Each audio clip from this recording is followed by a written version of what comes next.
4, A, B, C, 3. All right, ready? Ready? Hit it, man. Okay. Hello, everyone. Welcome to the Strength Students Podcast. I'm one of your co-hosts, Steve Carty. I'm your other co-host, Nick Scopoletti. And we're at CrossFit Hartford again. Here we are again. I'm sick of this place. For the fans of the show, we interviewed head coach Kevin Doyle from CrossFit Hartford a couple weeks ago, and now we're here with Coach John Durrett. Yeah. Do I say hello? Is that like part of the thing? No, you can say it. Say hi to your mom. She's the only listener, right? John's mom. All right, before we get started, social media. On Instagram, we are at Strength Students Podcast. On Twitter, we were at Strength Podcast. On Facebook, Strength Students Podcast. Go ahead and go to iTunes. Give us a 5-star review. Or 4. Nothing below 3. Nothing below 3. That's what we're really looking for. You might as well just make it 5. Like, how would you do 4? Yeah, like what? Do you have like one stupid little problem with us? You got to really deduct a star. But stars are like galaxies, dude. So it's like. All right. So, John, we're here talking about nutrition today. Yeah. We hear you know a thing or two about nutrition. I've been told that. That's the rumor that goes around. By his mom. Yeah. Our only listener. She's very proud of me. Let's just start out by, where are you from? Some preliminary stuff. Where are you from? Yeah. What are you doing now? I'm from here. I was born in Chicago, but we moved here when I was super young. Not so young. I still remember living in Chicago, but if you where'd you grow up? Farmington, right? And then moved around a little bit, but eventually ended up here for college, UConn, and go Aardvarks, man. Yeah, the UConn Aardvarks. Yeah. That's the team, national champions in basketball. No, it's not the team. I'm a fact checker. I sort of accidentally ended up working here. That's what really happened. No, I had wanted to be a school teacher when I went to UConn. I have a degree in English, and I was hoping to get my education master's and become a teacher. And then I lucked out and got this great job in Cromwell, working. And I still work there, but I'll get into that a little bit later. But I got a job there working as a tutor for middle school and high school kids. And I realized that I hate children. And so it wasn't that. It was just what really sort of pushed me away from it was you're so under control as a teacher. You're not in control, you are under control. And someone is telling you what to do with everything. And it's different private and public. Private schools generally have a little more leeway with what you can do, but so much and my hat's off to teachers, man, because so much of it is such a load of, it's just, it's not only are you directed with what you can and cannot do with the kids, but the curriculum's pre-decided, and you can't. You watch you ever watch a movie of the teacher who comes in and changes the school and he's revolutionizing. That doesn't happen, dude. It does not happen. Kindergarten Cop with Arnold Schwarzenegger. Well, it's a ferret. It's a ferret. Who was your daddy and what does he do? No, but so I really got disillusioned really quick because I had this idea of being this sort of, I think a little bit of an idealistic idea of being this sort of teacher who changed the world for the kids kind of thing. And I had been working at CrossFit Hartford sort of on a part-time basis in exchange for a free membership. And I realized, I was dude, I was changing lives there. So a full-time position became available here because we got a contract with Trinity College to sort of work at Trinity. And Kevin called me up, and I was actually leaving the middle school that day. And I remember the kid I had worked with had so this poor kid, dude, was a former child abuse survivor. I don't know, victim. Victim. And his mom, his birth mother, had beaten him with a shovel. Yeah, and so his brain didn't process. Oh man, math. Yeah. And I was working with him, and my brain doesn't process math, so it was tough. Right. We were working through it was horrifying. His middle school. And we were going over addition and subtraction. of like single digit okay. numbers, and like just trying to get him to understand. Yeah, like, that's rough. And you had to get like, here's some like, here's 4, marbles and here's 3 marbles. And now do you see how there's 7 marbles? You can count them. And I was like, I left work and I was like, dude, what? Like, this is awful. And Kevin, my phone's ringing and it's Kevin. He goes, hey, there's this thing at Trinity. Do you want to come talk about it? And at that point I was really open, receptive to it. And I was like, yeah, I'll see what's up. And, just took the leap, I guess. That's sort of what happened there. The proverbial leap. I mean, so like Kevin told you guys his side of the story of how I started working here. Oh boy. But I think you need to hear both sides. It's not hugely disparate. It's not very different, but yeah. So tell us about like what your actual like specific position is now, like the things you're doing now and like how you got into that. I mean, they sort of say I'm the manager here, I guess, and that's pretty accurate. And the bouncer. Yeah, right. Mark and Kevin are the owners. But I'm the longest. I opened the gym with Kevin, technically, 5 years ago now. And when they're not here, I'm in charge. And even as they like to say, when they are here, sometimes I'm in charge. And just sort of like, I sort of take. I wear a lot of hats here. I do a little bit of everything. Gotcha. And over my time here, I have been in charge of just about everything here. I used to be in charge of membership enrollment, things like that, and that's passed on to Mark, which has been huge for me, really nice, I manage retail. I mean, I've done everything we do here. I've been in charge of at some point. So now my only real job is coaching for the most part. I still manage the retail, which is really simple here. It's not like we're not a pro shop, We do a little bit of retail on the side, but and then I work back in Cromwell. I work with the PE departments there, working with some of the kids, which is hugely rewarding. In a lot of ways, just because I work right now with elementary schools, and the big thing for them is just teaching them like, dude, fitness is fun.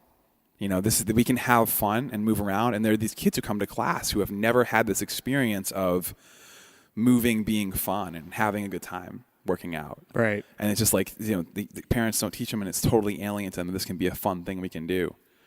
And then I work with the teachers there. We offer a free CrossFit class to all the faculty members in Cromwell. And that's usually like 12 people or so twice a week. And it's really interesting demographic because it's a lot of, it's almost always all women.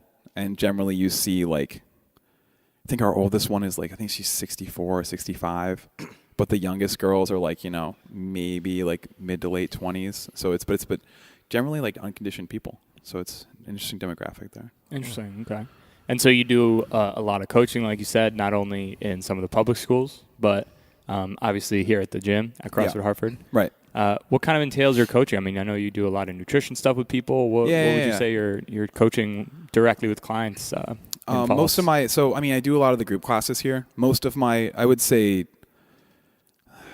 like 80 to 90% of my one-on-one client relation stuff is all nutrition based. I do a little bit of, and that's more personal choice than anything else, but it's also just, I accidentally became that guy here. It's another thing. It wasn't really like a choice. I read a lot of books, and I'm almost entirely self-taught. I technically, I have a NASM cert for nutrition.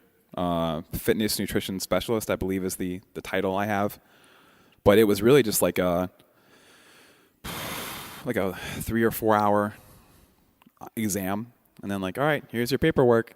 You did it. That was it. High five. Yeah. But so it almost seems like 98% of your nutrition expertise comes from outside of like formal education, whether it be like a cert or something like that. Yeah, I mean, absolutely. And the really nice thing has been, CrossFit gets a lot of knocks, I think, but their online database is almost unparalleled. The online resources they give trainers is ridiculous. It's pretty unreal. Especially like for free. Yeah. And there's this great article from like 2006 that Greg Glasson wrote, and it's this list of books. And it's like, these are the 20 books you should read if you want to learn about nutrition. And so I went and I read all those books. You're like, got it. All right, I'm doing that. You got it, And it was ranging everything from like Atkins to paleo to the zone diet, things like that. And I actually took from all of those. And those, if you look at my meal plans and you know what you're doing in the field, you can see the echoes there of the zone structure and sort of the paleo ideas of a little more of a meat and veggie based diet and less of everything else, you know? So, and the Atkins idea of I don't like the low carb idea, but I think that we as a society are so high carb that it's ridiculous. You know, Well, so yeah. you go to a restaurant and it's like you order something to eat and it's this huge bowl of pasta with like either another huge serving of like meat or it's just like tons and tons of grains and then like very little meat and almost no vegetables, right? And that's such a backwards way to go about being healthy. Yeah, you're right. So, yeah, so I read a lot of books, and that was really I mainly got the NASM cert because when I was working at Trinity, they wanted me to work with the kids. But because it's a college and because there's certain liability things, they couldn't just say like, oh, this guy knows stuff. You can go talk to him. I had to have some kind of certification. And I looked into becoming a nutritionist or like a dietitian, and you have to go back to school for like 7 years. Yeah. You know? It's not like it's a lot of school to go back for. And I was willing to like, if it had been like a 2-year program, I would have done it in a heartbeat because I love learning about it. I would have absolutely done it. But to make the time and the monetary commitment to go back for all those years just wasn't reasonable. And it's interesting because now a lot of my clients are nutritionists and dietitians who need someone to tell them what to do. That's interesting. Yeah, Really? it's a little bit interesting, yeah. So That's why do you think that is? a lot of them, it's almost like, and you guys probably see this in our field, you get guys who have like a strength con background, you know, but they don't know how to program. Right. They understand very well how muscles move, how things act, but no one ever said, Applying it, right, here's how to make a workout. Here's how to plan out an 8-month cycle. Yeah, that's a very good point because it's the same. My undergrad was exercise science, and it was the same thing. I got out, and it was just like, all right, I know about all this ATP and the Krebs cycle and this and that, but I have no idea where to even begin a program for somebody. Right, exactly. I had to learn that when I got to my job from one of the older guys who was there. Mm-hmm. And Coach Brian Christie. He was on episode 3. Past guest, future guest. But it was sort of, I think I've seen the same thing with nutrition, where you get people who they have a meticulous understanding of how the body processes food and even a good idea of what are good foods to eat and bad foods to eat. But no one really gets into the nitty-gritty of not just like, so even like folks with nutritional backgrounds, they know what to do. And so this is going to, whatever, I don't care. It's going to sound bad for nutrition folks, but they get this really good idea of how to build a diet plan, but no one tells them what to do when that doesn't work. And I run into that all the time with clients. We build a plan and it doesn't work. And well, what do we do? Well, guess what? There's plan B, plan C, plan D. You know, there's always, and you have to be relentless and keep on trying to find that thing that works. Because, you know, and Scopes and I were talking before the podcast about, for some folks, like the paleo diet, phenomenal. But not if you're like, a D1 sprinter. Like it's a poor choice. Right, yeah. Yeah, right. You're going to have a lot of trouble getting the carbs you need. Right.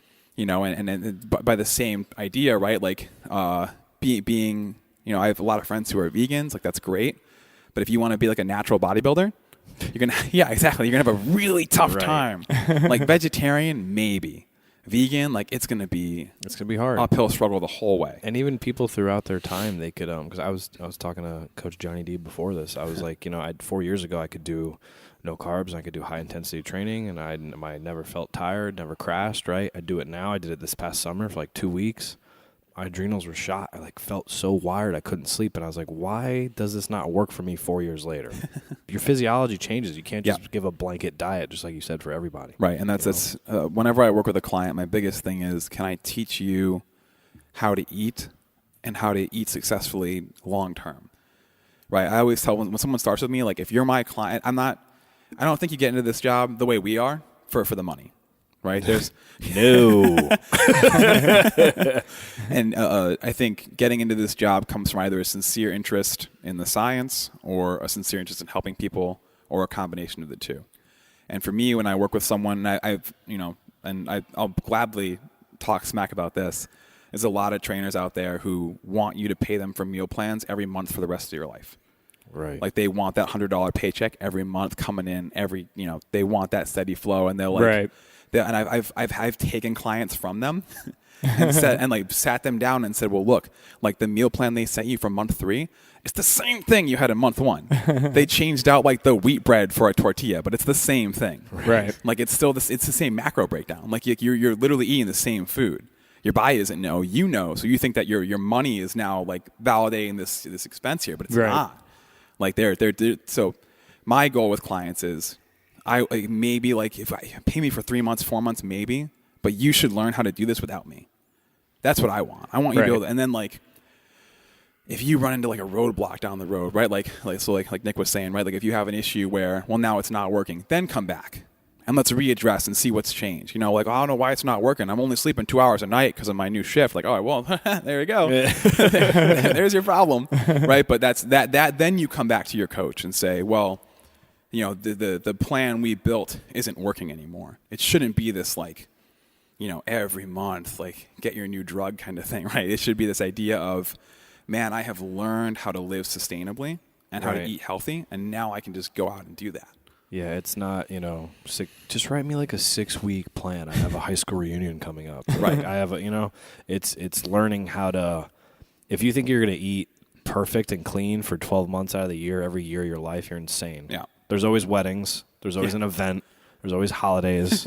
Like, just learn how to navigate. You don't have to be a bodybuilder in prep stage. You don't have to, like, I can't cheat, can't have anything. Right. Like, learn how to enjoy your life and also get healthier, stronger, fitter, whatever you need to do. No, and there's a good point you touched on there, too, which is that any meal plan, any diet, in order to be successful, must be sustainable. And it has to be in some way enjoyable. If you're miserable, you're not going to do it forever. No. You're not. You're going to fall off the wagon hard. And then it's going to be like, Waffle House. You're going to go to Waffle House, spend all your money there. Then you're going to have to work there. You'll lose your job. Go to Denny's, get like 3 grand slams. No, but so I run into a lot of folks where they that same idea, right? Like, well, give me a meal plan for 6 weeks, and I got this thing coming up, or it's beach season. I want to look good, and it's like, man, like we can do that, but you have to understand that's not the best thing for you. Yeah. There's a lot more value if you could teach someone to do it the rest of their life rather than having to depend on you. It's the old, like, teach a man to fish. Absolutely. You know what I mean? Or fish for a man. It's like, it's the same thing. All right, 100%. Yeah. And you're creating more of a value for that person by saying, okay, I'm going to teach you the ways, and then you're just going to be able to implement that for the rest of your life. Yeah. Eating healthy, knowing how to do it. I've changed over the years. When I first started, I was way more willing to sort of work with people who were a little more on either side of things. And now when someone comes to me, so I offer 2 different things. There's either you can get a meal plan, and that's where I literally write down like, all right, Stacy, this is what you're eating and drinking. I'm Stacy for the audience. Like, this is what you're eating and drinking, like, going forward. This is it. And the nice thing is when I do those, they're based on 2 things, right? 3, I guess, right? There's always calories involved. People like to say calories don't matter. Like, it's a load of shit, right? Calories are important. There's a reason we've been using that for so long. But it's partly calories, partly macronutrient. And then one thing that I throw in that I think is really important that gets lost is micronutrients. And I sort of try to really help folks, because whenever I see someone failing, a lot of times, there's weird stuff, stress, sleep, but sometimes it's the micronutrient variance isn't there. Oh, yeah. Or I was working with a guy for a while who, the meal plans I build are a little bit freeform. And it's sort of like, here are all of your protein options, and in this meal you must have 4 ounces of one of these. Right, so that because early on I ran into that issue where people said, "Well, I can't eat the same stuff every day," so I built these very malleable programs. Mm-hmm. But then you find out, like, well, Billy hasn't been eating enough of, he hasn't been getting enough iron, so now we're seeing this is declining. Right, he hasn't been getting, his vitamin D levels are really low. Right. He's had no magnesium for a while, and so you find these little things where you can say, all right, well, why don't you get some red meat twice a week? Oh, I don't really like it. Let's just try to fit it in somewhere, like mix it into some chili, like make a half part turkey, half part beef chili. Let's do something to get some actual iron in there that's not from spinach. Right. Because you need that heme iron. You need it, so it's little stuff like that you have to sort of build in and work. But Can you explain the difference between macronutrients, micronutrients, just kind of Would love to. the biggest difference between those two, and why you're such a why you're so steadfast on focusing on micronutrients? Yeah. So there's this whole. I mean, I'm sure a lot of your listeners know about this, but there's this big fad right now with the if it fits your macros style of eating, which is, well, as long as I hit a certain protein, carb, and fat combination per day, I'll be in great shape. And it works. It does work. And you will get lean and you will get shredded. But the question is, will you be healthy? And that's always, and I wish, like, I drill it with everyone. Like, just because that dude has a six-pack does not mean he is a healthy human being. Right. Or she. Yeah. Right? Almost more so for women. You know, it's very, very hard for women to get into that low body fat percentage and stay healthy. Absolutely. They hold more body fat. They need to because they bear children. Like that's part of the game. But so to answer the question, macronutrients are things your body needs more of. And I had a great professor in college who actually said there are 4 macronutrients, not the traditional 3, but there's protein, carbs, and fats, right? And those are the big things your body eats. And then my professor would say water is your 4th macronutrient because you need to consume that in mass. And then your micronutrients are all of your all the things at the bottom of the nutrition facts label, right? Your vitamins, your minerals, and they're equally important. That's the thing that a lot of folks lose. So on a diet where you're just focused on macros, on that kind of a diet, a donut is the equivalent of a piece of whole wheat toast, is the equivalent of a bowl of rice, is the equivalent of a banana, is the equivalent of squash. And like, that's just not true. Or it's equivalent of sweet potatoes, right? Right. And so Meaning carbohydrate source. Sugar, right, exactly. Carbohydrate Yes. And that's why I started that list there purposefully with things that are pretty nutrient low, right? And finish with some stuff that's nutrient dense, right? You can have 10 grams of carbs from sweet potato and 10 grams of carbs from bread. And the bread is really just going to be the carbs. And yeah, we make enriched flour now, so they get some nutrients into it. Yeah, some. But there's a ton of like precursors and phytochemicals and all this amazing stuff that's in the vegetables and fruits that help you absorb and really produce something out of that food that's not in the bread. And so it's so important to get that micronutrient profile in as well. So not only focusing on the macronutrient content with people, you focus a lot on the micronutrient content. Absolutely, especially when I see someone I try to start off I don't want to give someone too much. So when I do a meal plan, I start off very non-restrictive and sort of don't push anyone in any direction. Mm-hmm. And one of the deals is, if you do a meal plan with me, you have to communicate. We need to be talking every week, at least once a week. Preferably like text my phone. I don't care, right? Like let's talk. Like I don't feel good today. Well, why not? Well, I ate the same meal 3 times today. I had, white bread and turkey and mayonnaise. Well, I know what your problem is. But then as we get deeper into the program and people have more or less success, you start to see like, oh, well, this person doesn't get this part. Mm-hmm. So let me make sure they understand that. Let me educate them and get them right on the right track. Okay. So why micronutrients? Why is that such an important thing to hit with not only your clients, but anyone's nutritional clients? So I guess in a way to make it really simple, so your body does a lot of stuff, right? Being really general here. Your body has to repair damaged tissue. It has to grow brand new tissue. Your body's running, without us even thinking about it. It's pumping blood, right? Our lungs are moving. Now you're thinking about it though, the breathing. Yeah. There you go. Oh God. There's we don't even think about there's hairs growing on all our bodies right now, and the body has to work continuously to do all that stuff. And so, proteins are very important for that, building blocks, right? Fats are very important for I don't eat any fat. I don't eat any fat. Like, dude, you need to eat fat. Right. You need to eat fat.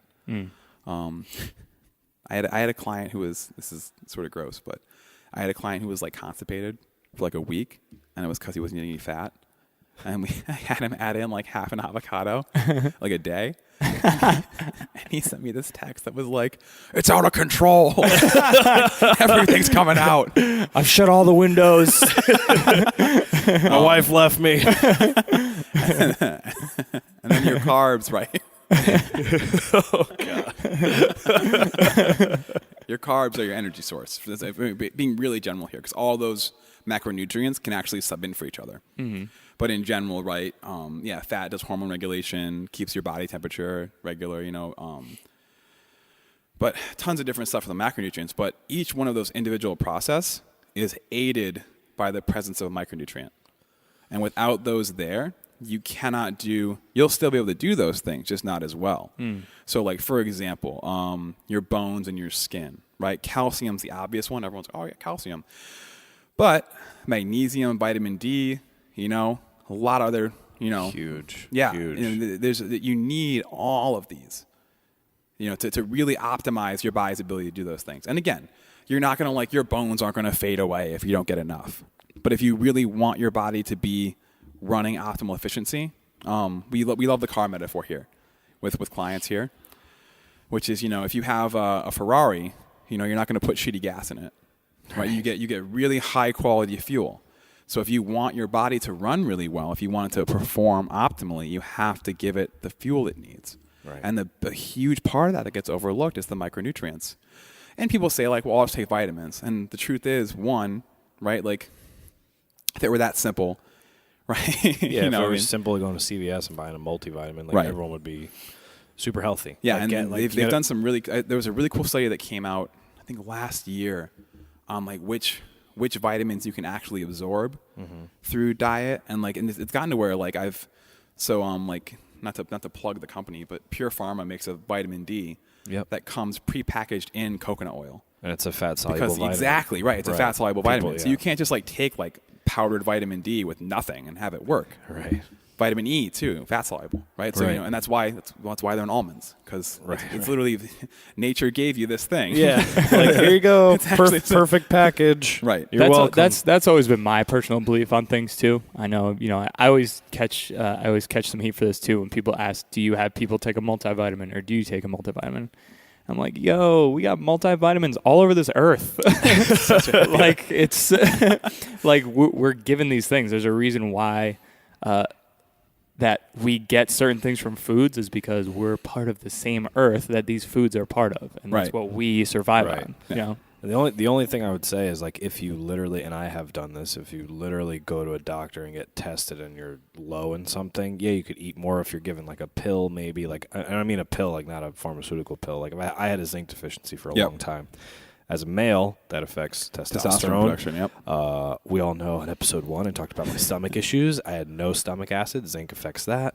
Immune system too. Yeah, immune system. Huge everything. for your immune system. Yeah, that's what they get. What's the thing they give for people when they have a cold? It's literally zinc tablets. Right. Yeah. All right. I knew that. Well, because they used to think it was vitamin C. But vitamin C only helps with prevention. Once you're actually sick, vitamin C ain't doing anything. Right. And then the zinc comes in. That's what you need to cure yourself. Oh, interesting. I never knew that. Boom. Huh. I've been ripping airborne every time I get sick. The airborne tends to have both. Okay. It's usually got they got 8 milligrams of zinc in there. Yeah, they have zinc, vitamin C, selenium, lots of stuff in there. Magnesium, all that stuff. So would you say, you mentioned your clientele is mostly the people you coach nutrition are nutritionists as well? Oh, I have some of those, but I mean, the actual clientele varies pretty widely. So as far as your clientele, would you say you work mostly with weight loss or performance or both? I think I get more clients for weight loss, but I would say the folks who are really my best clients have been people who are actually trying to gain weight. Like weightlifters. Yeah. And I tell this story. This is one of my favorite stories. There's one kid who still trains here, but he started here. He was a sprinter, and he was super lean, small, and he wanted to be a weightlifter. And he has tremendous talent in the sport, and he's one of those guys. He's like 40 pounds less than me and lifts the same I do, and it's like, fuck. So maybe I was really weak, I don't know. Right. But he's fast and all those explosive, fast twitch. He's just an incredible athlete. But when he started, he was even lighter than he is now, and he had to gain 20 pounds, and he was already eating his face off. And so I wrote him this meal plan that was 4,000 calories a day or something. Nice. It was intense. Been there. And he still wasn't gaining enough weight. And so I told him he had to add in either like, this, or this each day. And it was either like another meal or not like a protein shake, like a milkshake. And this is the culmination of the story. There was one night where he called me like distraught. And he was like, I can't drink the milkshake, man. I can't do it. And I was like, listen, shut up and drink that milkshake. He's like, I can't do this, dude. I can't. And I was like, take a gulp. You can take a gulp. And I talked this guy like talking about like suicide. Talked him through it. He's standing on the edge of his like apartment building, holding a milkshake, like wobbling back and forth, like. I literally You're coached like, do this it. kid. Yeah. I coached this kid through drinking a end milkshake. it all. But he ended up gaining all the weight, and he got huge. Word. Huge. And it's people don't realize, for those people, it is as hard or harder than folks who are trying to lose weight. Yeah. It's a tough challenge when you're like a small guy and you're trying to put on weight. Mm-hmm. It is tough. And then I've had some really cool performance-based clients, a couple of professional athletes, tons of college athletes. I worked with Siobhan for a little bit. I actually referred her. I was like, you need to go see a nutritionist because you guys talked to her. She has Crohn's. And I was like, this is a little outside of my, right, yeah. Like I should not be the one taking it's care of you on super specialized. This. Yeah. I gave her what advice I could, but it was like, I worked with Nate for a while on some of his stuff. But the performance folks are fun because they'll do what you tell them. And there's not a whole lot of arm twisting or any of that. It's like, well, do you want to win or not? And right. I'll be very honest with people, like even people who are trying to lose weight. And I used to be like a little bit, oh, well, we'll give it a shot, we'll see what happens. And now I sat someone down last week and I was just going to ask you, tell the thing you told me about. There's this, this is, you get, after a few years of doing this, you sort of can tell who's going to be good on a meal plan. And this is the other thing I offer, I didn't get into this earlier, is consultations. And that's where you bring me some food logs and I say, well, let's do this here, let's do that there. And I'll tell the good story before the bad story. So I have one guy working consultations right now, and his wife just joined this gym. He's been working out here for a while. He's the man. He's this great dude, and but he's from India, and I think he's from Pakistan, maybe. Do you know where Shay is from? Not sure specifically. Yeah, I'm working with two guys, and one's from India, one's from Pakistan. I think Shay is from Pakistan, but sweetest guy, like the nicest, and he came to me and he says, Coach, like, this has changed my life. He's like, I've never worked out. Again, one of these guys, right? Never been to a gym. But he's like, I'm finally getting strong. I feel confident. This is great. And he can't, and this is something you see a lot when you work with nutrition. He's like, I don't know why I'm not losing weight. And I said, all right, buddy, well, like, bring me 2 weeks of what you've been eating. And I saw it and I was like, this dude could never go on a meal plan. Because we're so far off from where we need to be. I need to do some consultations and bring him towards the path he needs to be on, and then maybe he'd be able to do a meal plan. But it was like, just nothing was right. The macros were off. He was eating a lot of empty calories every day. But my favorite part of it was it said tea with sugar like 3 or 4 times a day. And I wrote him an email response, and I said, hey, bud, how much sugar are you using? Like, is it packets or spoonfuls? He's like, oh, spoonfuls. And I'm like, okay, well, like, how many? And he says, 4. Holy shit. Per cup of tea. Per cup of tea. And he was drinking like 4 to 5 cups of tea a day. So he's essentially drinking like a Coke with every meal, essentially. Right, exactly. And snacks, too. Yeah. He was having tea, because it's the culture. They have tea all day long. And when you look back on like our society, and I love the ancestral health side of nutrition. If you look back, like if you're working in the fields all day long, that tea is your lifeblood. Like you need that high sugar tea because it's going to keep you rolling. Right. And it's cheap, but things have effective. changed. Yes. Now this dude sits behind a desk all day long. Does not need that sugar tea. Mm-hmm. So what we did was I just said, hey buddy, why don't we cut it back to 2? And he said, okay, what else do you want me to change about my diet? And I said, nothing. Let's go to 2 spoonfuls of sugar. He lost 5 pounds in like 2 weeks. Dude, the sugar makes a lot of magic happen. and then we went down to 1 teaspoonful of sugar in each tea, and he lost another 2 pounds. And it's just like, I like how you do that because there's plenty of guys we've heard on nutrition on podcasts and things like that where they talk about like, hey, like instead of like saying to somebody, all right, you want to lose weight? No carbs next month of your life. Yeah. It's like, whoa. It's like, all right, give me your food log, just like you said. For example, I knew a guy, he drank 3 Monsters a day. Oh boy, I can't hear anything. All right, we're back. We're good. Yep. Not the low carb Monsters. Right. 3 full-blown Monsters a day. Full strength. So I told him, I was like, basically, all right, so just cut it cut it down to 1 or 2. And you just keep losing weight. Like little things like that instead of changing their whole world and rocket. Like it's going to be a habit. You're not just going to be like, all right, change your whole life. So I've never done heroin. That's an important piece of this. Let me finish. Good. But I mean that's what food is, you know. And Right. there was this. So this is something that sugar and like carbohydrates in general have the same effect on like your brain and your blood chemistry it's like that drugs do. Yeah, it's the same thing. So people are literally addicted to food. Mm-hmm. That's problem number 1. Problem number 2. What did you do in your life? Think about your life like long term, like when you were a baby. What did you do before you ate? Like what were you capable of before eating? Crying. Right. Like pretty much nothing. Right? When you first are like born, you eat and you shit and you cry and that is it. Right. I still do that. Right, exactly, right? but you've gained some more important skills, I hope. Mostly just crying. So, when you think about that, that means that, think about, have you guys ever had a client who didn't run correctly? Yeah. To change their running mechanics? Yeah, absolutely. And how hard? But that's tough. So hard. Because it's so ingrained. But they've been eating longer than they've been running. Right. So this is a deeper ingrained habit.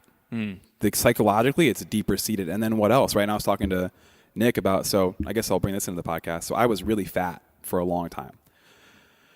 I was obese. So I was a childhood obese kind of kid. I was fat starting like middle school. Like middle school, high school. I was 200 pounds in middle school. At what height?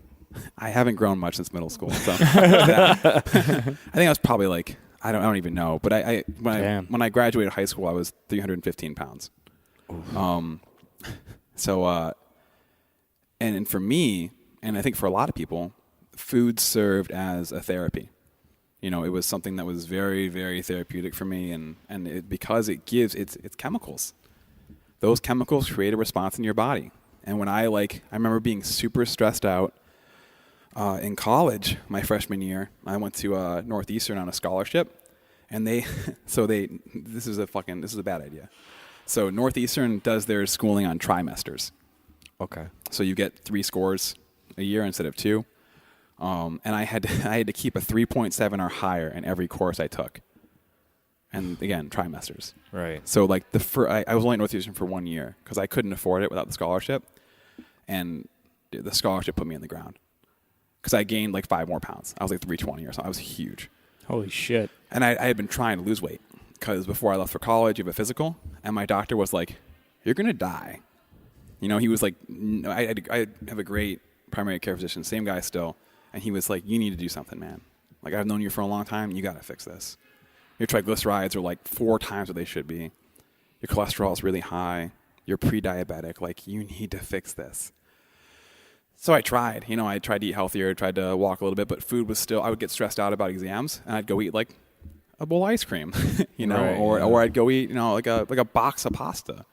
Because for me, the volume especially was therapeutic. I would just eat and eat and eat and eat and eat and eat and eat. And so when you have someone who has that almost chemical dependency on food, you can't break it immediately. That's like saying to a heroin addict, well, just stop doing heroin. Yeah. What's wrong with you? Yeah. And it's that same thing. Well, you can't say that. So it has to be, well, let's take 2 of your spoonfuls away. Let's tone back the heroin a little bit, buddy. Right. No, but literally, so I used to smoke cigarettes too. And, it's all right, well, I'm smoking a pack a day here. Let me go to 3 cigarettes a day. Well, literally, what happens to someone who's a heroin addict and you just take heroin away from them? Right now, they relapse. They relapse. Hard. Not only that, usually but worse. Their body goes to shit. Yeah. And it's the same. Food's the same way, man. You have to do it slow, and that's an idea with the whole sustainable thing, right? If it's a diet that's too different from what I'm already doing, my body's going to reject it. I'm going to reject it mentally, and I'm not going to make the progress I need to make. Yeah. So there's an aspect there then between clients. Some clients you can write up the perfect meal plan on paper, give it to them, and they'll follow it and be okay with it. And then you have this whole other aspect too, where it's more of like behavior change. Yeah, and like so let's try to get the psychological, wheels turning a different direction. Right, and I was talking about the other client that you wanted me to tell the story about. I have this one client who needs to do the consultations because she's at that point, much like my other friend was, where they need a little bit of consulting first to get a little bit of a change. And I won't go into why because it's personal information, but the diet's definitely too disparate right now for her to successfully do a meal plan. And so we talked about it a lot, and I said, look, I will do the meal plan for you, but if I find out that you did anything different from what I said, like, we're done. Because I've tried to tell you, like, this isn't the right choice for you, and you seem to think that this is a good choice, and I will never tell someone I don't believe in them or can't think they can't do it. Right. If you really think if you're like, I can do this, coach, like, all right, man, like, you're playing center and there's a 400-pound kid crossing you, but all right, we'll give it a shot. Yeah. We'll see what happens, You seem really jazzed up. We'll see what happens. Because I would much rather have someone try and fail than for me to be like, well, you can't do it. But I told her, I was like, if I find, if we start this and you say, like, bless you, if you say, like, well, I couldn't do this or that, or, I decided to ignore this part of the meal plan, like, then I'm sorry, but we either do the consultations or we're not going to work together. Because I've never had a client do exactly what I tell them and not see success. And I like that record. So I'd like to keep that. That's a pretty good record to have. Yeah. So working with the two different clients now, kind of where I wanted to go with that. Where do you start with someone? Is it different person to person, or where do you typically start? No, it's always the same. Okay, so what's kind of your process there then? Yeah. Like, do you have like a template that you go off of as far as how you? I have a survey that I have clients fill out that I wrote. I mean, I edit it probably like twice a year, but I wrote it 5 years ago when I started doing this, and it's gotten tailored. And I used to do it always in person, and now I'll email it out. It's way easier. Right. But I think it's like 15 questions, and it runs a huge gamut. And some of it is just like, what's your favorite food? What do you hate to eat? And then you get folks who are like, I won't eat salads. And it's like, you're going to be fun. This is going to be tricky. So like psychological questions almost? Like, there's some psychological, and then there's some that are just more like, what are your goals? Do you have any allergies? Have you ever tried? I would say it's mostly psychological. Because one thing I ask every single client is, what have you tried? And why didn't that work? Okay. Right? And some folks, you get people who are like, well, I was on a meal plan, I just gave up. And all right, so you need to be consultations. You don't need a meal plan. Not yet. Okay. But then it's, some folks where it's like, I was on a meal plan, I followed it for 4 months, I lost 2 pounds. And now it's like, all right, well then, what happened there? Was it the wrong plan for you? Was something off? And you find people where like, everyone's different, man. Everyone's different. Everyone has different reasons why things don't work out. So what are you trying to get from the survey that you give out? Like, you sit down, you get a survey. What are you looking to, what are you looking to digest from this survey that you give to your clients? The biggest thing is the psychological aspect. Because when someone sits down for me, all I really need to know to write them a meal plan is their height and their weight and their activity level. And those are all questions, right? What do you do? How do you train? What does it consist of?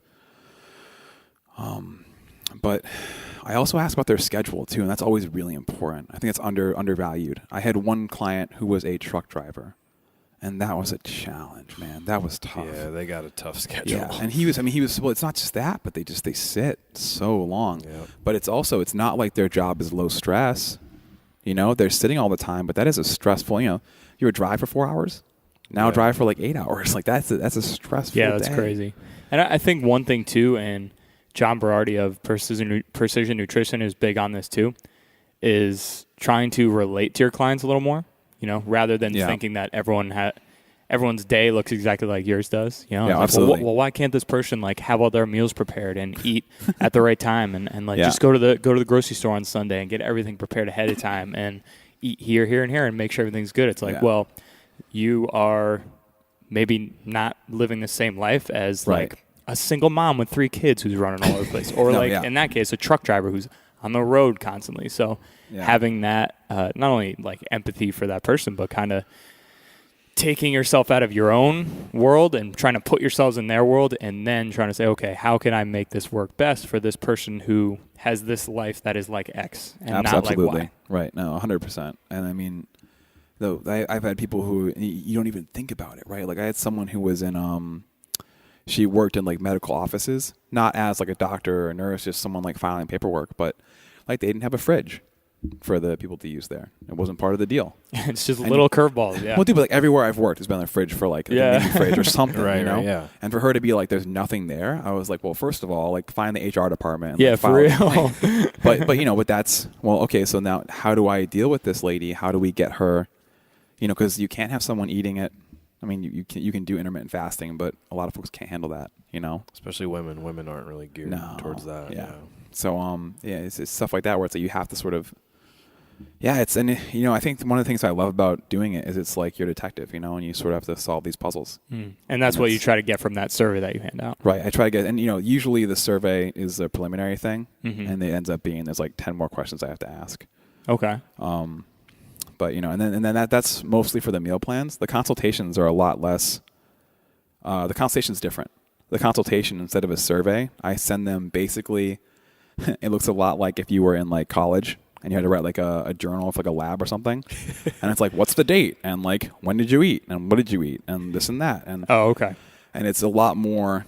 And I tell them, you know, the more detailed you can be, the better I'll be able to help you. But there's no, and it's things like how much sleep did you get. And, you know, this is one of my weird things. Like, what was the weather like?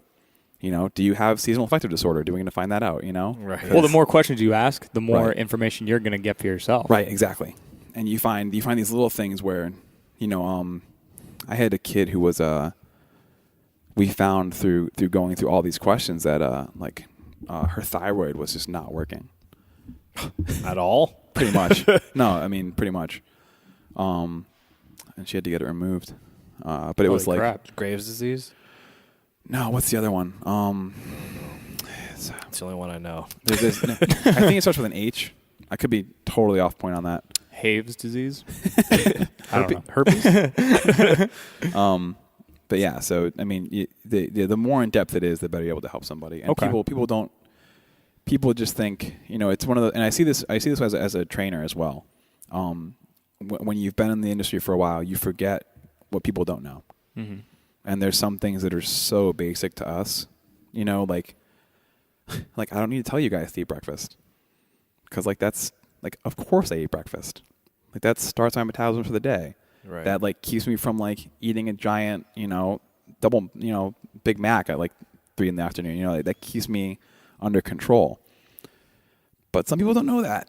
You know, some people don't realize that there's a connection there, and they don't understand why at 2 p.m. every day they eat 3 Snickers bars because their Right. blood sugar's out of whack. Like, you know, it's things where there's stuff that can be so basic.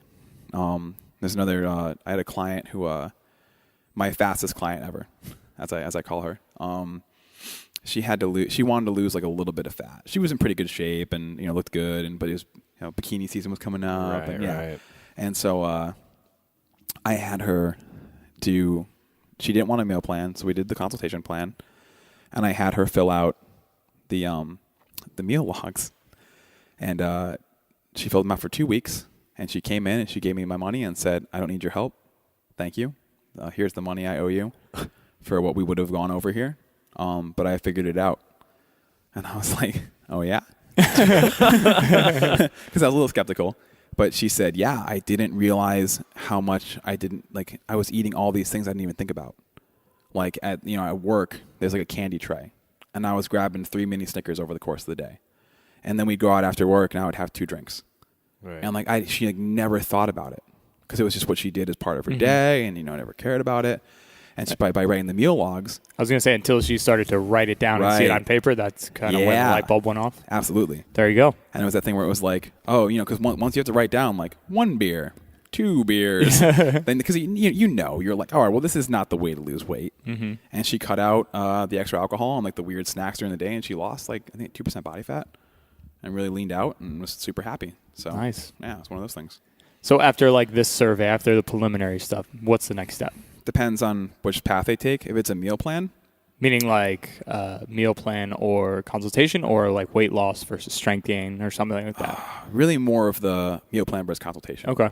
So say it's a meal plan person. Okay, so I take their information and I spend some time crafting a meal plan. And what I have set up on my computer is I have this big file folder full of every meal plan I've ever written. So there's like a gajillion in there. And it's the nice thing about that is I can usually reference one of those to help out. But I also have a bunch of templates that are in there just so I can go, all right, well, this person is this height and this weight, so it's going to be similar to this one, and I can just tinker a little bit here and there. And then I send them the meal plan, and it becomes this thing where it says, is this, I send them the meal plan, and I say, is this something you could do? And until we agree on a meal plan that is something that I like and that they like, they don't pay me a dime. Which has bit me in the ass once or twice. Interesting. It's one of those. So it's one of those things where you got to just conduct your business with integrity. I too like to live dangerously, and I don't want to go into this situation where it's like this. I don't want someone to pay me for a meal plan they're not going to use. It does show your integrity, though. No. The fact that you're not like just trying I'm just not trying to get that $100 check every month to get right. No, until you're happy. Right. I don't want any money of your money. So. Especially because in our industry, your business is so much referrals. And if someone doesn't really end up liking the way I work, that happens. And that's not them, it's not me. It's just like they're not the right client for me. As long as they had a good experience and they know that's an honest guy and he knows what he's doing. Some way down the road, someone they're at a party somewhere, and Bob's all like, I can't seem to lose these 20 pounds. Then Chelsea will be like, hey, go talk to this guy down at CrossFit Hartford. Go see Bearded John. Yeah. And Bearded Steve. But after the meal plan's written and we both agree on it, they hopefully go out and prepare. Usually it's most folks who go on meal plans have to do prep. That's not always the case. I have had folks who refuse to prep and still want to do a meal plan, and that becomes fun. And that's sort of like, okay, well, go to Subway and buy this for lunch every day. Or, you can get this from Dunkin' Donuts. Because there's options out there if you want to do it that way. It's way more expensive, and it's a little bit dicey as far as staying super healthy. Yeah. But if, like the truck driver, right? Like he had to eat on the road. So we found a way to make it work. But anyway, usually they prep. They go through a week or two. And I like to hear back every week. But usually, realistically, people will get back to me like once a month. And then it's either, hey, this is what I've seen, this is what I haven't. And I have folks do two things. They, weigh and measure themselves, preferably tape measure and just body weight. But I'll refer them down to, there's a place down the street from here that does a really in-depth, full like biomarker sheet. They use some sort of like body scan machine. I've used it once or twice. DEXA? A DEXA scanner? Yeah, I think so. Where? That might not be what it is. It's over at Max Muscle. The dude has like a really nice but it gives you like a ton of little like metrics on it. Oh, cool. I think it's $20 to use it. So it's like I tell folks, hey, if you have $20 to throw around, go down there and get the scan out and do it once a month. That's definitely worth it. Then we get a really good idea of what's going on. I'm going to go there. But right now. Podcast canceled. Yeah. But that's if nothing else, I just want a weight on the scale, even though I don't like to use that personally because it's not a great measure of your success or your health. Right. But it's a metric. And then my favorite thing is I tell folks, pick an outfit you like and take a photo of yourself in that outfit. And we're going to use that same outfit over and over again. Because a lot of folks won't do the whole in my underwear photo. Right, exactly. Yeah. Which is fine. I'm totally okay with it. I get it. Some folks are like, I say that and they go, can I do it in my underwear? It's like, yes. Okay. Yeah. Do you like that outfit? Can I send you a dick pic? Like, what does that have to do with your food? It's getting better. It looks bigger because your stomach's smaller. But yeah, so that's been and then that's how we measure success. Okay. And but it's also just, are you feeling better? And I try to get folks, again, you really get into sort of like the psychological perspective of this stuff, and you say, man, you got to have goals outside of your weight and how you look, because at some point there's a ceiling for that, and at some point, fly just got right in the microphone. It's our fourth guest. Right? That's not He's going to right fly here, dude. I'm gonna inhale this fly. It's like start choking.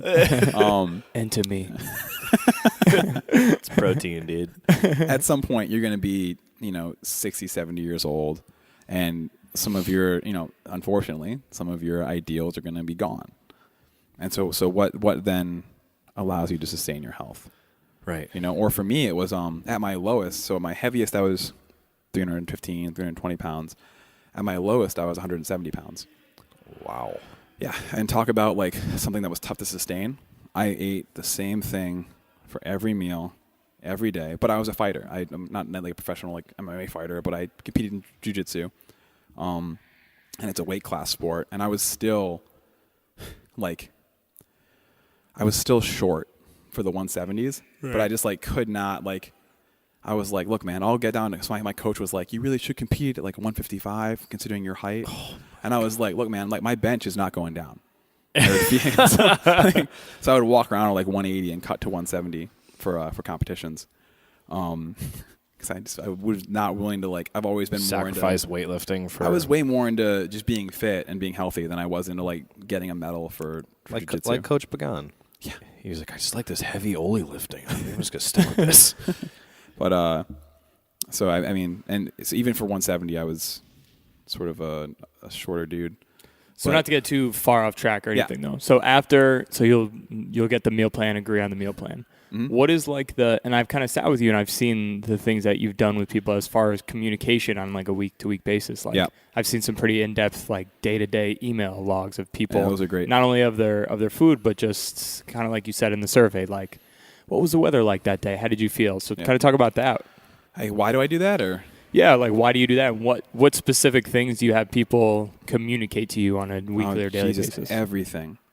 And it's one of those things where like the more you can tell me about your life, the better. Because people don't realize, just like we were talking about, way earlier today, like micronutrients affect like your brain chemistry, man.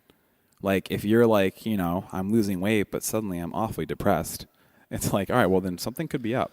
Maybe not. Maybe, your dog died or, I don't know, your girlfriend left you, whatever. Like, all right, then maybe something else is going on. These are all factors to consider though. Right. And then you know what else? The other thing is like if your dog died, that's going to affect things. Yeah, absolutely. If your girlfriend left you, that's going to affect things because that is a huge stressor. Huge. That is a tremendous stress on your body. And stress is one of the biggest things that affects weight loss and weight gain and performance in sports. So, I mean, the more... it's almost like a literal like journal entries that people send to you, like ideally. Dear Diary type stuff. Right. Like and today was this and that. Like you have them send you that. I've had clients tell me like when they're on their period and like when they go on and off birth control. That's important. And I need to know. It's very important. Super important. Yeah. That is super important. People don't realize like that's big. Or like and the best thing is it's almost like it's like being a doctor. Like I'm not going to tell anybody anything. But you need to tell me everything. Right. Exactly. Like if you were out till 2 a.m, like getting drunk, like I'm not going to judge you. We just need to know how that's going to affect your performance and your weight loss or weight gain, depending. So, I mean, everything. Okay, cool. So is that mainly the weekly, other than looking at what they're actually eating, as far as communication week to week, those are mostly the things you're looking for? It's that and then just the traditional, like, are you losing weight? Are you gaining weight? Okay. Yeah, how do you look? So you track stats, what, weekly basis, daily basis? Do you want to tell me, like, my ideals or what people actually send me? What people actually send you and then what your ideal scenario would be. Usually I get a weekly or a monthly report. Usually. Excuse me. Getting emotional? Threw up. The coffee got emotional. But I mean, usually I get weekly or monthly. But if it was up to me, if I could be in your head, man, that would be perfect. It's like people who send me stuff day by day. They have the most success. They do the best because then that's where we see things. And I mean, people are like, well, but I don't want to weigh myself every day because it's like weird. But I need to see that, because people always think like, not always, a lot of folks come in thinking their weight loss or weight gain is a steady, like, straight line, and it's not. It's peaks and valleys that have a trend, you know? So I want to say you might be 150 today and 151 tomorrow, 148 the next day, and then 150 again, then 147. And it could all be based on what you're eating and drinking and your sodium levels and how much water you've had, things like that. You know, so I want to see that every day. Right, right. So ideal world, you would be able to track someone's weight, body fat percentage, and just like their behaviors every single day. That's ideal for you. I was joking with one of my clients is a pretty high-level tennis player. And I was joking that like my dream job would be to be like a live-in with like LeBron. Just be like, what's that, buddy? What you eating?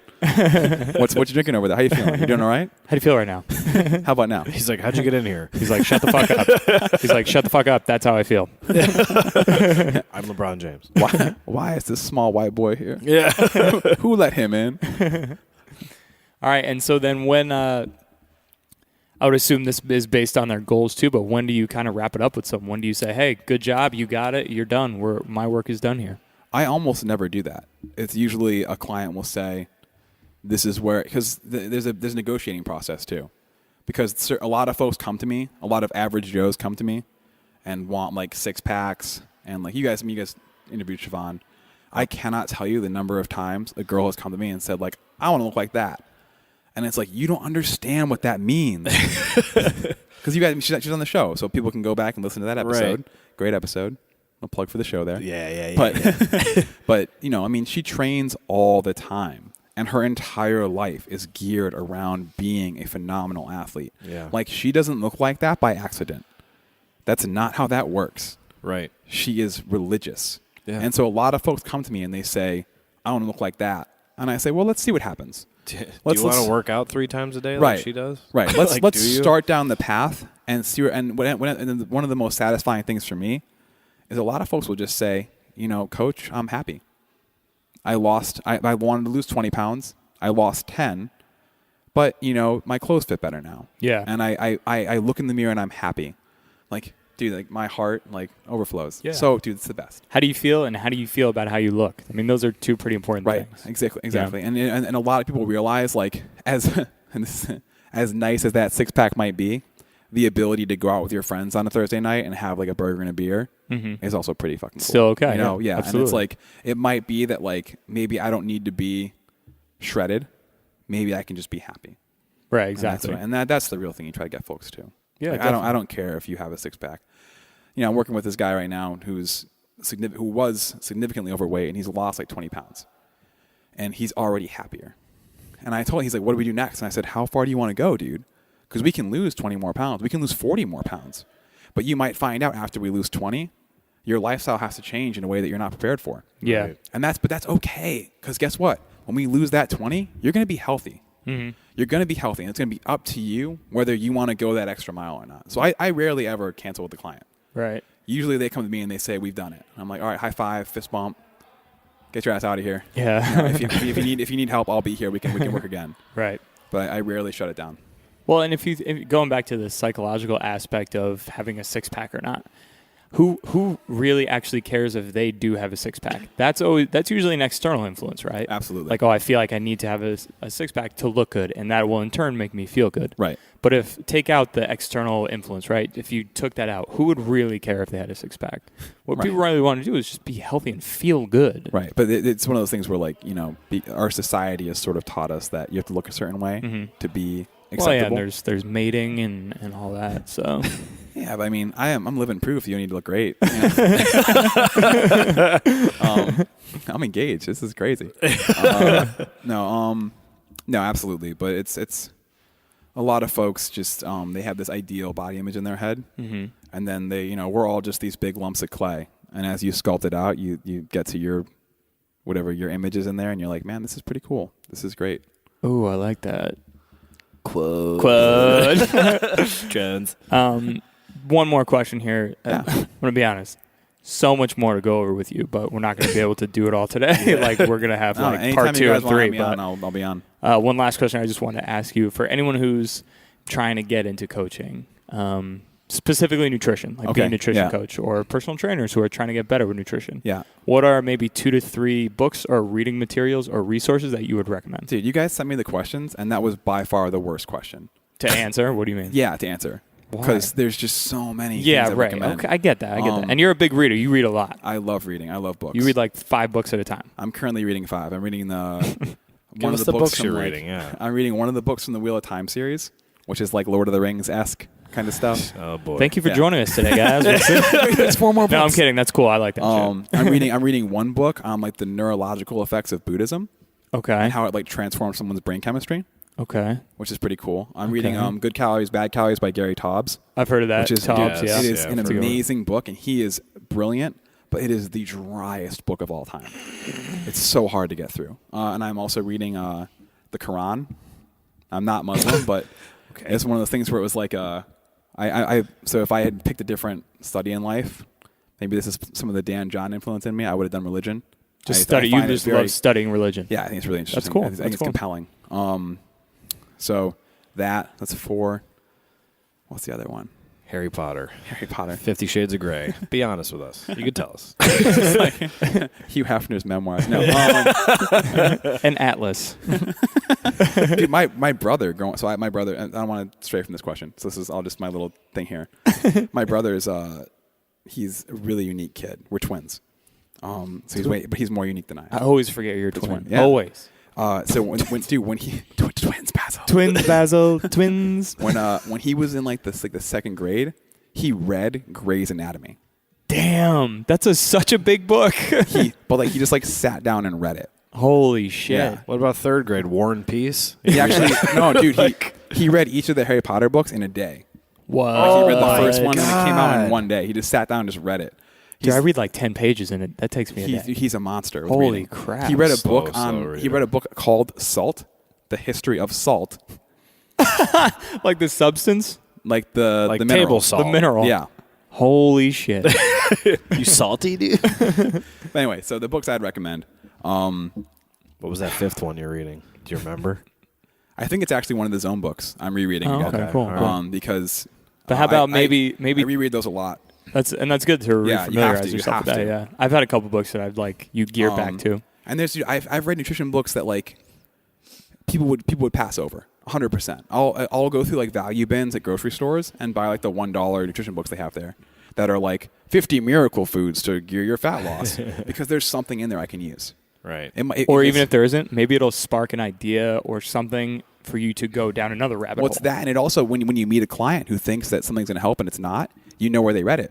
Yeah. And you know why it's wrong. And it makes it a little more Yeah. relatable. But if I had to pick, the way I answered this question when you guys sent it to me, I would pick 3 different books on divergent topics, and I recommended. Either both these are good. I like Rob Wolf's writing style more, so I yeah, would say he keeps you very engaged. yeah, because technically, so Lauren Cordain is his teacher. Yeah. Cordain's books are better Right. than. Oh, okay. Hopefully, Rob doesn't hear this and hate me. But Because he kind of sold it. Like, there were plenty of paleo books, but like Right. not to be, mean to, like, Chris Kresser and those guys are Yeah. very dry. dry, yeah, but they're scientists. They're so Yeah. smart. Paleo Yeah. Solution is a very easy read.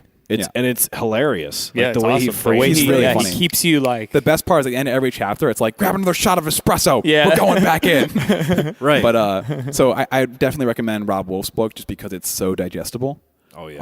the Paleo Solution. You mean? Yeah. Okay. And then I think I wrote the Atkins book for you guys, but I'd probably go with that. That's such a good book, especially because it's still a prevalent diet today.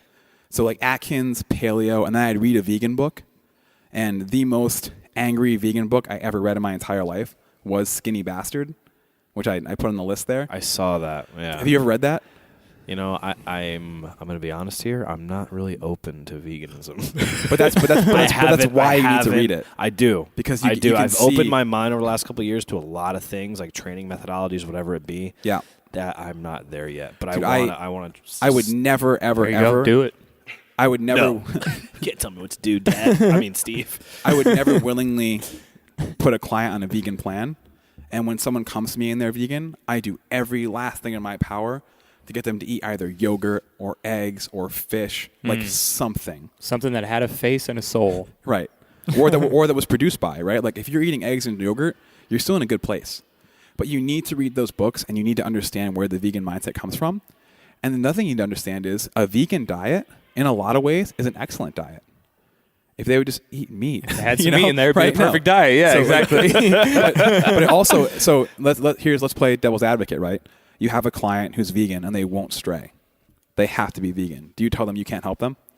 Or do you find the way to make them the best vegan they can possibly be? I would cook Depends a steak. on what type of coach you are. I would cook a steak, chop it up real fine. I'd put it in my Eat it in palm, front of 'em. and I would shove it down their throat. No. So the neat thing about that book is, one, you find out the science of veganism, and well, no, because so I'm air quotes. He did air quotes. I'm the asshole who reads the footnotes and like looks up the studies, and some of those studies are like, you should. They're like, the tiger's stomach is shorter than the human stomach, so we're not supposed to eat meat because we don't have tiger stomachs. Like, all right, that's such bullshit, right? Like we are omnivores. We are descended from omnivores. It's not a thing that doesn't exist. Most animals are opportunistic omnivores. We're finding out. Anyway, but to have those three divergent opinions, because each one of those books, although offering completely different plans, has something good in it. There's like, right, vegetables are the best food for you. And then, so again, devil's advocate, the vegan comes in. Right. They're 60 pounds overweight. Why? Because they're only eating pasta and rice. Right. And they're not eating an actual vegan diet. They're a carbitarian. Right. But now I know, okay, well, I can help this person. Mm-hmm. And that, for me, that's what it comes down to, right? And if you're trying to get nutrition, and so again, right, I'll say this again. If you're trying to get better at this and your goal is to use it as a way to make money, I mean, good luck. Plenty of folks have done it. Way more have not. And you need to, those folks who have done it, most of them started off trying to help people. And by having those three different pathways, you get a really good idea how to help somebody. Mm. So those are the three books I would, if I had to pick three. But I mean, like, No, 2's fine. 2's good. That was 3. Atkins, Paleo. Oh yeah, okay, 3's fine. Yeah. Vegan. But, and the vegan one, yeah, right. But I mean, like, so Cordain wrote a book, Paleo's Diets for Athletes. I have that one at home. It's tremendous. Oh, I'm sure it's great. Yeah. And I need to read that one. Dude, it's really good. Yeah. I'll bring it in for you sometime. Okay, cool, yeah. But I mean, like, that's really, there's so much out there. And if I had to give some advice outside of the books, it's what I said, like, read everything. Go, like, if you're in a grocery store online and they have those, like, cheap books, get one. Like, those little, like, crap articles that are like, hey, like, this miracle food will do this and that. Like, read it. Find out why they're saying that. Is it really a miracle food? Because a lot of our, like, kale over the past few years, like, whoa, kale's so great. And it's like, yeah, but dude, so is spinach. So are collard greens. Any dark cruciferous green. Right. Yeah. So, and that's how you find that out. You follow those rabbit holes as deep as they'll go. Right. So. How about a joke, man? You got a favorite joke? Wait, I got something before that. So, if you had to go learn from somebody, if you had, like, say, one or two people that you were like, I need to go learn from this person, I want to talk to them, interview them, spend a day with them, whatever it is, who would that person be? It could be inside industry nutrition? Or outside we'll go inside the industry for now. I can pick 2? Yeah, pick 2. Okay. I'll give you 2. Yeah, I'll give you 2. I would go talk to the guys from Renaissance. Okay. I think they're doing really good work. And I think they have... What is that? Renaissance periodization. Okay. Mike Israel and... what's the other guy's name? Nick Shaw. Nick Shaw. Okay. I should know that. He's sponsored, like, half our competitions. He's a super sweet guy. And he's, like, an Adonis. He's, like, sculpted from stone. He's unreal. He's, like, the super sweet guy, but it looks like someone just built him in the other room. Like a Ken doll. But they're both, if you don't know them, look them up. And they're doing amazing work right now. And Mike Israel is hilarious on Facebook, so follow him there. It's a good time. All right, sweet. But they're both, I know a lot of folks on Renaissance stuff who love it. And I really think what they're doing is they're cutting through a lot of the fat as far as what's good and what's bad out there. And they're just both so open-minded about a lot of stuff, but they're so smart. So I'd pick them, but also, I was a Rob Wolf guy for a long time. I was strict paleo for like 3 years. Right. And that was huge for me. And I'm still very much into that because that helped me with a lot of sort of psychological stuff I was going through. Right. Going paleo fixed my brain in a lot of ways. Yeah. So I would definitely go work with Rob. Awesome. I think he's just really knows what he's doing, and I especially over the years, he's gotten more honest. And anyone, you guys follow his podcast at all? Oh yeah. Anyone who can go on a podcast like that and say like, "Hey, wrote this thing 4 years ago. I was wrong. This is what we found out since then." Right. That's tremendous because so many of these people are just like, stick to your guns. Like, I won't change. Mm. And he's willing to go out there and say like, we've made corrections, we've made adjustments. Well, he's smart. He's science-based. I mean, I know Lane Norton's pretty much the same way. Yeah. It's like 5 years ago, I would have said, you need to take this supplement. He goes, no, I don't know. He goes, I feel like the research has showed it's different. Exactly. Learning, being educated, being a continuous learner. I think being that gives a you more student. That gives you more credibility. Yeah. I think. I think so. So joke. Favorite joke. I have that long one from yesterday, but you were like, this joke is too long. It's pretty long. I think you could squeeze it in. I can shorten it up. How long are you talking? I can shorten it up. We've been going for a while. I'll make a short version of it. Okay. So a priest, a Buddhist monk, and a rabbi walk into a bar, clearly not drinking, all men of the cloth. But they're there hanging out, having a good time. They get to sitting down, and one of them says, we're all really good at what we do. I was almost someone we could test, test ourselves and see who's the best at what we do. And so one of the other guys says, well, how about we find an animal that we could convert into our faiths? Bear with it. It's a joke. So they decide to each go out and find a gorilla, and they're going to convert the gorilla to their respective faiths. All right? And so they meet up a week later, and how'd it go? And the priest says, I found this gorilla, and I read from the Gospels, and he seemed calm, and I tried to baptize him, and he let me put water on his head, and now he's a Christian. And the Buddhist monk says, I found a gorilla as well, and we sat on these rocks and meditated, and he, enlightenment, and now he's a Buddhist, and it's great. And the rabbi is covered in bandages, and he says, I shouldn't have started with circumcision.